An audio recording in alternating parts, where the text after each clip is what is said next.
So I'm Alexis, and I'm going to be interviewing Katy. Katy, what's your major and all that? Um, so I'm a freshman and I'm majoring in communications, and I'm from Mooresville, Indiana, which is like 40 minutes south of Indiana.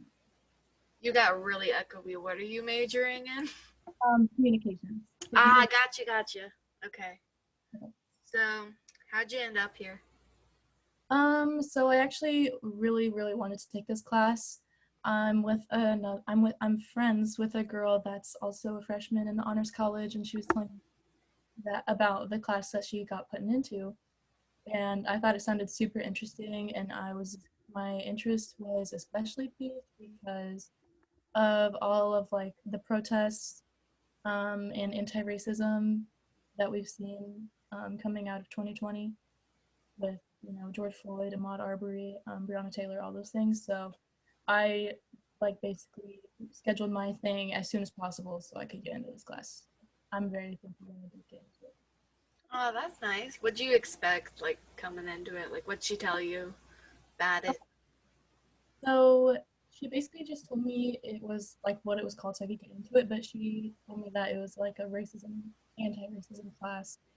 And I saw the books that were required, and How to Be an Anti-Racist was actually a book that I was thinking about purchasing just for my own good. So, and I don't really read a lot, so Yeah.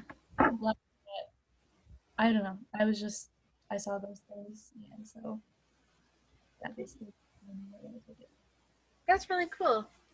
Most of the people I know just got thrown into the class, so Yeah. it's nice to hear from someone who, like, actually wanted to be in it. Yeah, and I was also just excited for college in general, so I was like super optimistic. So. Well, there you go. We love excitement for college and learning. So where are you from? Like, how's your hometown? What's it like?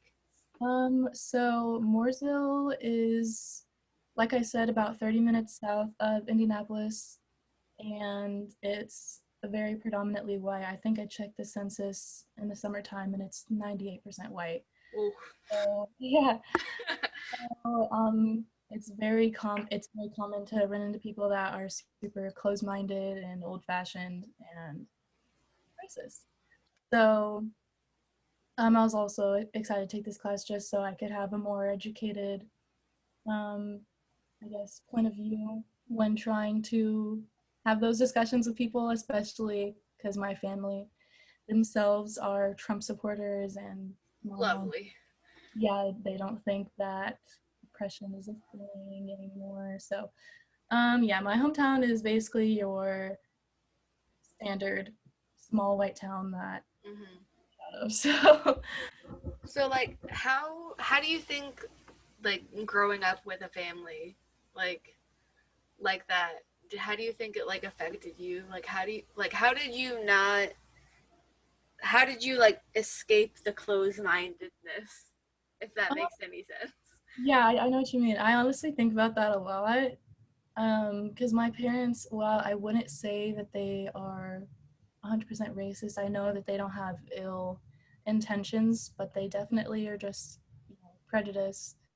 Grew up in a different time, so they have different expectations of like what's okay, I guess. Not making excuses for them, but that's just kind of how they are. So, I'm not really sure how I have grown up to be so different. Growing up in my elementary school, though, there was, I think, two kids total that were not white. They were biracial, and she actually, one of the sister, she was like my best friend growing up, and so I was over at her house all the time, and I knew her parents. Her dad was black, and her mom was white. And I don't know if just being around them kind of like gave me an example of like she's just like me basically, like obviously I see color, but she's just a girl like I am, and her parents are just people like my parents. So I'm not sure if it was that. I also always liked to read a lot, so I don't know. I just think that I kind of had more of like a desire for education than they do. So maybe that's it, but I really don't know. I've always kind of formed my own thoughts and been independent, so. Dokie. Do you have any siblings or like cousins that are in the same, like, generation as you? Yeah, so my brother is actually only a year older than me, but there is a Trump flag in his room as we speak. Okay, so it hit him, skipped you. Got Yeah, I know. Yeah, so I'm probably between us, we're the only people in like our generation. In my family, everybody's a lot older, I would say, but yeah, I don't know where I got it. it. Okay, well that makes sense. So like, so how did you think, like growing up in that? How did you think about race? Because like I know you said you had the friend, but like, did your Um, family ever do anything that was like, huh? so no, but okay, yes, actually, this they welcomed her and everything. They were fine with me being friends with her. That's But good I at do least. remember my mom saying one day that it's not proper for a white woman to marry a black man. Um, so yeah, that's definitely racist in itself. But Yeah. I just remember her saying that, and I was like, well, I like my friend's parents, so I just brushed it off. But I still remember it to this day because I was like, you know, Yeah. because I was a kid. But I would say that's probably the only thing growing up. And then as I got older, um, there was a black guy that went to my school that was going to be my escort for like homecoming queen, whatever, at like a basketball game. And my mom was was worried about my reputation, all these things, like just ridiculousness. So I don't Yeah. want to too much about them because it's terrible. But yeah, so definitely it's more just prejudice in that way. Hmm. But obviously that's racism. But they would never do anything to them. It's just their mindsets are very close-minded, like I said. Yeah. So it's more like, I think like it's more like a social racism rather than like a malicious racism. Mhm. So I mean, if you're gonna be any type of racist, at least you're not malicious, but still bad. So like, besides like your family and stuff, like when we were like when people around you talk about race, like what were the conversations like outside of your family? Because we know how your family is.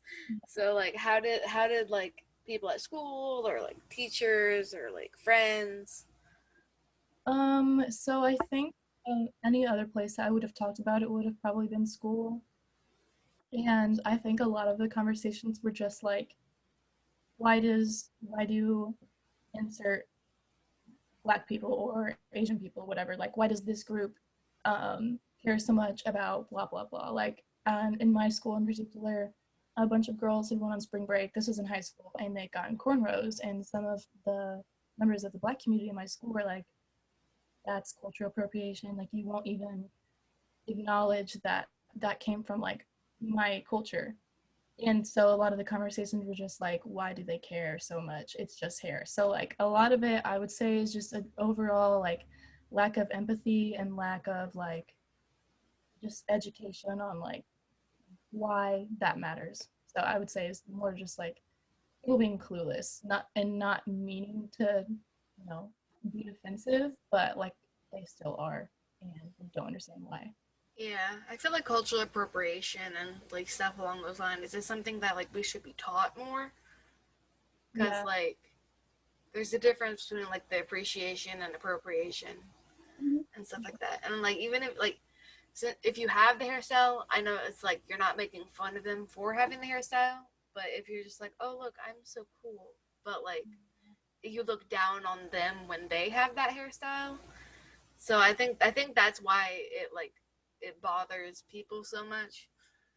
But Yeah, they really just especially bothered because like they just wanted them to acknowledge like this my ancestors did not create this, and just acknowledge like it has history behind it, and they just completely were like, you're making a big deal out of nothing. So mm, that was, I think, where a lot of the conflict came from. Yeah, yeah, bad situation again. But yeah, I'm leaving when I have the chance. yeah. Um.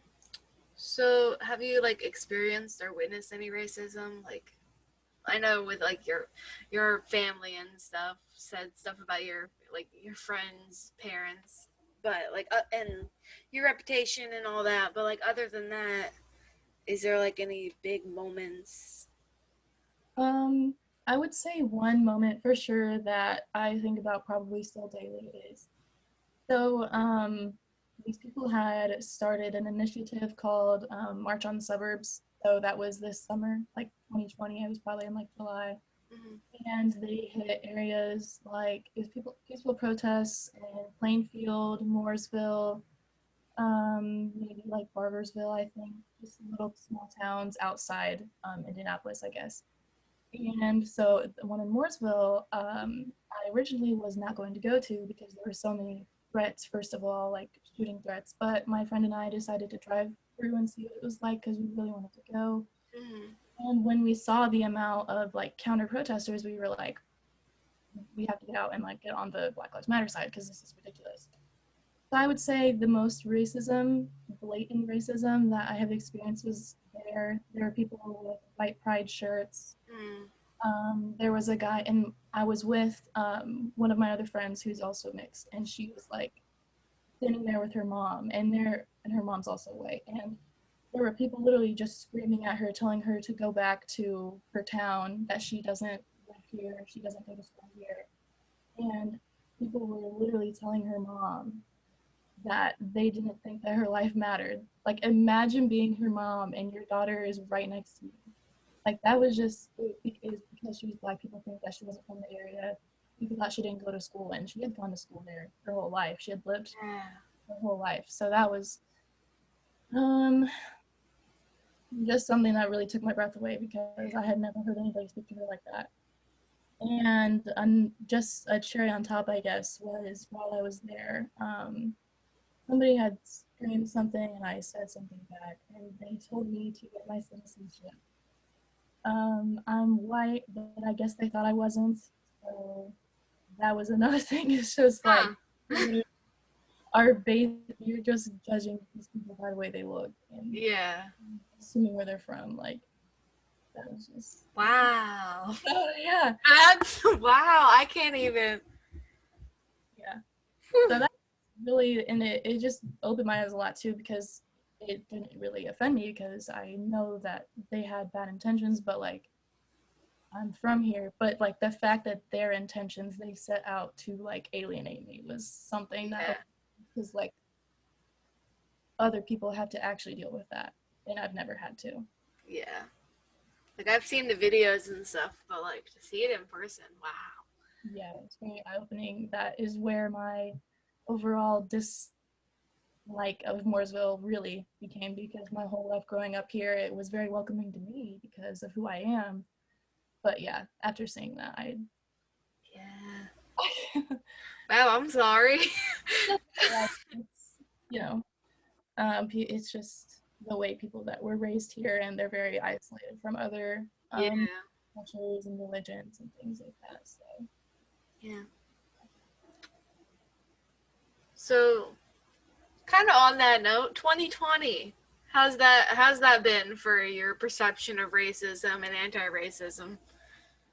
um I would say it definitely it definitely did affect my perception a lot because I knew racism is still a thing, obviously, and there are still lasting effects of the past, like just racism in history and policy and things. Mhm. But yeah, I would say 2020 really just kind of pushed me into motion, like because overall, like race wasn't a thing that we talked about a lot in my town or my family because most of the people here were white. But yeah, definitely it affected my perception of racism because I saw what was happening to people and never realized that it had been happening to people for centuries, decades. Because, like I said, like I've had the privilege of kind of staying out of politics and, issues with the police because I'm not a target. I'm not like anybody that would really be victimized Mhm. by the police. So it really opened my eyes that there are so many issues that I am not aware of because I've never had to be aware of them. So yeah, it definitely made me want to get into more politics and get educated on voting and things like that. Yeah, I feel like 2020 was kind of like the calling of our generation to like get out there and make a difference. Like Mm-hmm. with everything that happened and it being the election year, like I think like as bad as this year was, I think it was like the perfect year for everyone to like start getting into stuff. So, Yeah, I feel like our generation has always had more of like a desire for change. Like with mhm. the election year, we were actually able to like try to do something about it, and we're Yeah. of us aren't still young anymore. Some more people are listening, just that kind of thing. Yeah, it's like this is the time. This is our moment. Let's do it. Growing up on Hunger Games and all that. Yeah. um, so with Ball State, how do you think the race relations and the issues are at Ball State? Um. So with me being a freshman, my perception of like race relations here, I don't have anything to compare it to like pre um 2020, I guess. Yeah. Like obviously racial tensions have kind of changed for, just depending on who the person is and how they feel about other people. So, but for me, I would say as like a white person, I haven't experienced any sort of prejudice or anything, but like, that's pretty standard. But I can't say that I can really speak for how people of color have felt as far as like their interactions with their professors or their peers and stuff. But definitely, I think something that I can talk about is the Trump caravans that happened around election time. Um, Obviously, that's really terrifying, especially because I have friends that live on campus that are Black or Asian. So it's just like I was terrified for them walking home at night just because of that. Yeah. It was definitely had to be terrifying, I'm sure, and definitely a kick in the face because I feel like college campuses are kind of places where people tend to be more accepting, but they, ruin that atmosphere. So that's definitely something that was remarkable. Yeah. So, I know it's your first year and stuff, but have you been into like any of the anti-racist activities this year, or like did you go to Indian Indy? I know you went to the march on the suburbs, but have you been to any other ones? And like, what'd you see there if you did? So I guess after March on the Suburbs at Mooresville, we met up with one of the women who were like coordinating it and leading us throughout, and we encouraged everybody to think socials and things like that. So my friend and I actually ended up getting involved with her and in the process of creating a bill. We kind of call it to Bill Unity. And so we had protests after Mooresville. We wanted to continue trying to um, work on like small places like Mooresville because we needed the help. So we continued to do like peaceful demonstrations in Monrovia, Martinsville. There was one in Fishers we went to. So the turnouts haven't always been great. I would say definitely in Monrovia and Martinsville, we were outnumbered by counter protesters, but it Yeah. was still something that felt it felt like I was doing something to help at least. So that was a good feeling. On campus though, I wasn't really able to attend many of the anti-racist demonstrations or anything because I'm super busy with like choir and stuff. But Mm-hmm. there was one night that we did go to like a candlelight vigil for it's like police brutality in Africa. It was basically for like to end SARS. Mm-hmm. Basically, it's like a police type of group over there, but they're abusing people, killing people, and things like that. So, but I would say that's all I've really been able to declare. Yeah. You reminded me that Franklin had like its own little tiny baby protest it was like 20 kids, and like the mayor showed up to it, and he like had a sign and everything, and I'm like, you go, Mr. Mayor. But I don't know of anything bad that happened. There was some discourse on like the Facebook chat page, like, oh, it's not here, or why does it matter, and stuff like that. But yeah, so it just reminded me of that. But um, so since you joined this course to like learn and like because you wanted to, what's it meant for you, like personally? Like, what have you taken away from it? I don't know. I've taken away a lot from it. I think the way that Bartlett has taught it is very helpful, especially for people that come from like majority white high schools and towns and things and have only had teachers choose to teach about history in like a whitewashed way. I think that like one of the main takeaways I think that I've learned is there's just always so much more to learn as far as like history and policy and things because anytime we're like learning about something, he'll always just throw in like an extra little, oh, and by the way, this comes from this or whatever. And like that has taught me a lot because then I'll be like, after class, I'll like Google it and be like, wait, what is that? Mm-hmm. Or, and by the way, this happened. And it's like something we never learned about in history ever because like they used to teach, you know, what we're going to learn about in like American history. So definitely I guess probably one of my favorite things about this class is learning about more global and American history that um, has affected, you know, like race relations and just you know, the way our country has turned out. But I guess one of my main takeaways, like I said, was to be there's like always more to learn and anything that piques your interest. Like it's super easy to just try to continue to elaborate on that and read more and find out more. Mm-hmm.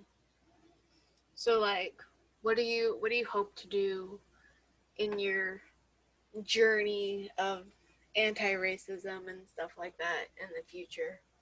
Like, what are your goals? Um, I would say that I hope that I am this person, but there's always room for improvement. But I want to continue to be someone who is just welcoming to everyone. I think it's really important to just begin on like an interpersonal level, to be mindful of what you say to people and any assumptions you might make about them. It's super important to be mindful, like of why you have certain thoughts or ways that you like refer to people. But a goal would be to hopefully after all the spikes and cases calm down, maybe I can get back with the woman I have been collaborating with and try to do more protests in areas that it will hopefully have a better turnout in. But I would say yeah. And then beyond that, I guess just raising a family that it has anti-racist values, so our generation can kind of help flip, take some steps forward where other generations have taken steps backward. Yeah, that's good. Is there anything else you want to say? Um, I not really, but I really do recommend this course. I found it super interesting, and I actually enjoyed like preparing for it. So that's all I have to say, I guess. I'm glad you enjoyed the course. Well, thanks. This was fun. I Thank hope you I hope you have a good Christmas. I hope you stay coronavirus free. you. Thank you. I hope you stay healthy too. Thanks.